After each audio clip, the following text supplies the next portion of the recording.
پاکستان میں اگر ہم ہر ڈویژن کو صوبے کا درجہ دیں اور 32 پروونسز ہم پاکستان میں بنائیں، ہر ڈویژن کو پروونس بنائیں، تو یہ مینیجبل ہو سکتا ہے۔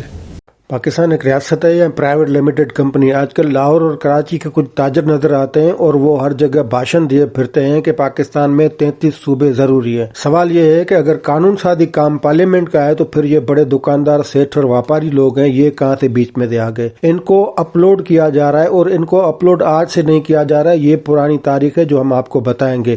لیاقت علی دور سے لے کر عمران خان کی حکومت تک ایسے ویاپاری اور تجارتی لوگ ہیں، ان کو اپلوڈ کیا جاتا ہے اپنے مقاصد کے لیے۔ اصل میں یہ لوگ کہیں نہ کہیں بیٹھ کے سیاستدانوں کا مقابلہ کرتے ہیں، لیکن ریاست یہ بات نہیں سمجھتی کہ ان لوگوں کے اپنے مفادات ہوتے ہیں۔ ان کو جب بھی اپلوڈ کیا جاتا ہے یہ اپنا منافع رکھتے ہیں اور اپنے مفادات کے تحت کام کرتے ہیں۔ ریاست نے جب بھی ان دکانداروں سے راستہ پوچھا ہے تو انہوں نے اپنا نفع لیا ہے اور ریاست کو یہ بات کبھی بھی سمجھ میں نہیں آئی۔ آئیے دیکھتے ہیں کہ ان کاروباری حضرات کو سیاسی مقاصد کے لیے تاریخ میں کب اور کس خطرناک انداز میں استعمال کیا گیا ہے۔ یہ آج کی بات نہیں، پاکستان بننے سے لے کر ان کاروباری حضرات کو سیاسی مفادات کے لیے استعمال کیا گیا ہے اور پھر ان کے بدلے ان کو بڑی رعایت ملی، بڑی سبسڈی ملی۔ اصل میں یہ گیو اینڈ ٹیک کا معاملہ ہے، لین دین کا معاملہ ہے۔ مقتدرہ ان کو اپنے مقاصد کے لیے استعمال کرتی ہے اور اس کے بدلے یہ تجارتی لوگ کیا کرتے ہیں؟ رعایت لیتے ہیں، ٹیکس کم دیتے ہیں، سبسڈی لیتے ہیں، اپنا منافع بڑھاتے ہیں، یعنی پیسہ ڈبل کرتے ہیں۔ اور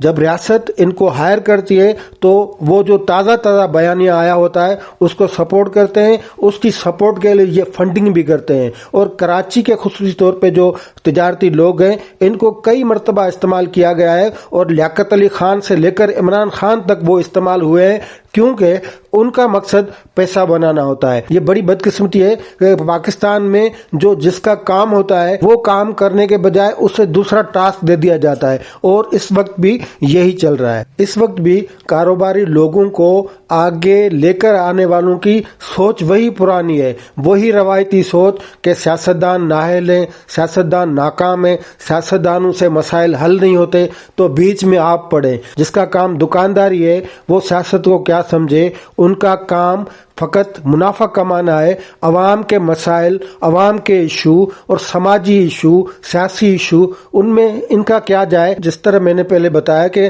پاکستان میں ان کاروباری لوگوں کو سیاسی مفاد یا سیاسی مقاصد کے لیے یا اپنے ایجنڈا کے لیے استعمال کرنے کی ریت پرانی ہے، تو وہ روایت پہلے وزیر اعظم لیاقت علی خان سے شروع ہوتی ہے۔ اصل مسئلہ یہ تھا کہ لیاقت علی خان خود اس ملک کے پرائم منسٹر بنے جس ملک کے لیے وہ نئے تھے، یعنی وہ خود کرنال کے تھے، ان کا نہ یہاں پہ کوئی حلقہ تھا، نہ کوئی زمین تھی، اور جن سے مقابلہ تھا ان کے پاس تھوڑی بہت زمین بھی تھی، اپنا حلقہ بھی تھا اور ان کے ساتھ عوامی طاقت بھی تھی۔ بالکل میں ممدوٹ کی بات کر رہا ہوں، میں کھوڑوں کی بات کر رہا ہوں، میں سومرو صاحب کی بات کر رہا ہوں، میں سیدوں کی بات کر رہا ہوں۔ تو یہ لوگ سندھ کے تھے، پاکستان کے تھے۔ لیاقت علی خان خود نئے تھے یہاں پہ، لیکن کوئی سیاسی سپورٹ نہیں تھی اور ان کو اپنا حلقہ چاہیے تھا، تو انہوں نے حلقہ بنایا۔ جو سیٹھ تھے کراچی کے، جو دلی سے نئے آئے تھے،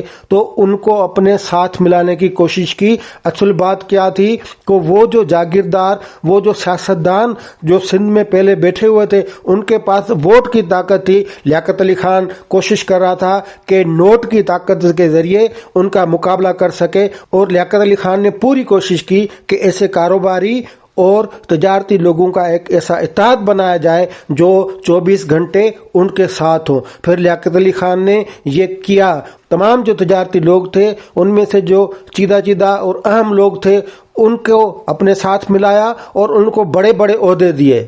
پہلے جو عہدے سیاستدانوں کے پاس ہوتے تھے، سفارتکاروں کے پاس ہوتے تھے، لیاقت علی خان نے وہ روایت ختم کی۔ انہوں نے ابو الحسن اصفہانی کو امریکہ کا سفیر بنا دیا، انہوں نے پھر حبیب الرحمان رحمۃ اللہ کو برطانیہ کا سفیر بنا لیا، انہوں نے سر آدم جی کو اسٹیٹ بینک کا ڈائریکٹر بنا لیا۔ اس طرح جو لوگ ان کے، یہ سارے کے سارے تجارتی اور کاروباری لوگ تھے، اور لیاقت خان کے ساتھ ان کی بن رہی تھی، ایک زبردست اتحاد بن گیا تھا۔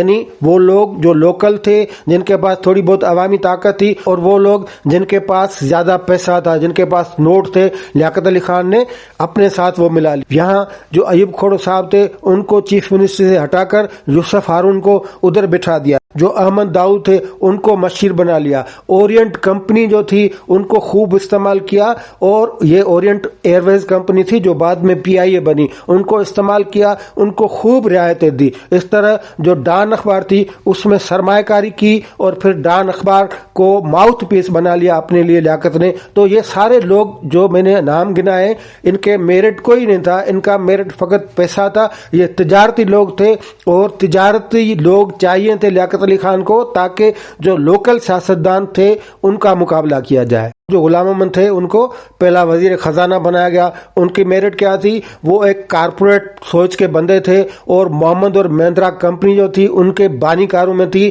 پھر وہ وزیر خزانہ بنے، اور لیاقت علی خان کے کہنے پہ انہوں نے وہ پالیسیاں بنائی جو پالیسی زراعت اور زمینداروں کے خلاف ہو، اور صنعت کاروں کو مضبوط کیا جائے۔ صنعت کاروں کو کیوں مضبوط کیا جائے؟ کیونکہ وہ تھوڑا بہت کام آتے تھے۔ اس کا دوسرا پہلو بھی ہے، اور دوسرا پہلو یہ تھا کہ کچھ لوگوں نے پاکستان کی مدد کی۔ پاکستان نیا بنا تھا، انڈیا نے یعنی ہندوستان نے جو اس کے اثاثے تھے وہ روک لیے تھے، جو پیسے ملنے تھے وہ نہیں ملے۔ ابھی بینک تھا، انہوں نے پاکستان کو ایک بلینک چیک دیا تاکہ وہ اپنی ضروریات جو ہیں وہ پوری کر سکیں۔ اس کے بعد آتے ہیں ایوب خان۔ ایوب خان کے حوالے سے تو بہت سارے انہوں نے اچھے اچھے کام کیے، نیک کام کیے ماشاءاللہ۔ پارلیمنٹ پہلی توڑی، قانون سازی اسمبلی جو تسلسل تھی قائد اعظم محمد علی جناح کی وہ توڑی، آئین توڑا، مارشل لا لگایا، اور مارشل لا کے لیے راستے ہموار کی۔ پھر جو بھی آتا گیا انہوں نے مارشل لا لگائے اور ملک کی ترقی کو روکا۔ اور دوسرا جو خطرناک کام کیا ایوب نے، وہ ملک پورا 22 خاندانوں کے حوالے کر دیا۔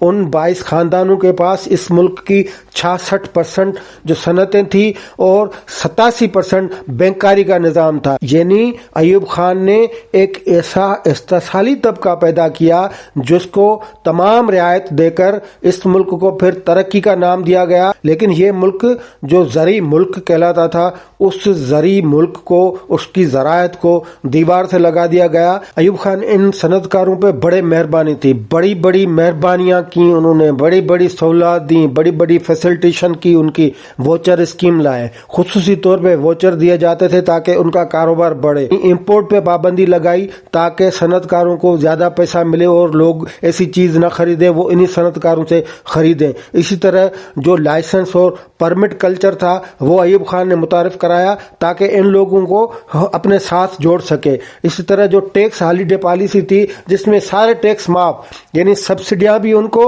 رعایتیں بھی ان کو، ٹیکس بھی ان کو معاف۔ اسی طرح کارخانوں میں جو یونینز ہوتی تھی، مزدور یونینز ہوتی تھی، لیبر یونینز ہوتی تھی، ان پر پابندی لگائی تاکہ صنعت کار کو کوئی مشکل نہیں آئے۔ صنعت کار جو فیصلہ کرے وہی قبول ہو۔ ان کے مفادات کا اس طرح خیال رکھا گیا، ان کے کاروبار، ان کی صنعتوں کا اس طرح خیال رکھا۔ اور ایوب خان کی مجبوری یہ تھی کہ وہ جسٹیفائی کر سکیں اپنے غیر قانونی غیر آئینی مارشل لا کو، کیونکہ ملک میں جمہوریت نہیں تھی، پارلیمنٹ کو توڑ چکے تھے، آئین کو توڑ چکے تھے، مارشل لا نافذ کر چکے تھے، اور اس لیے انہیں ایک ایسے اتحاد کی ضرورت تھی جو بر وقت پیسہ بھی دے اور جو بر وقت یہ احساس بھی دلائے کہ ہمارے ساتھ بھی پیسے والے لوگ ہیں، فقط آپ سیاستدان جو ہیں وہ نہیں چاہیے۔ ایوب خان نے سیاستدانوں پہ پابندی لگا دی تھی، سیاست پہ پابندی لگا دی تھی، اور ایسے لوگ لائے پیسے والے اور ان کو بڑی بڑی سہولیات دی۔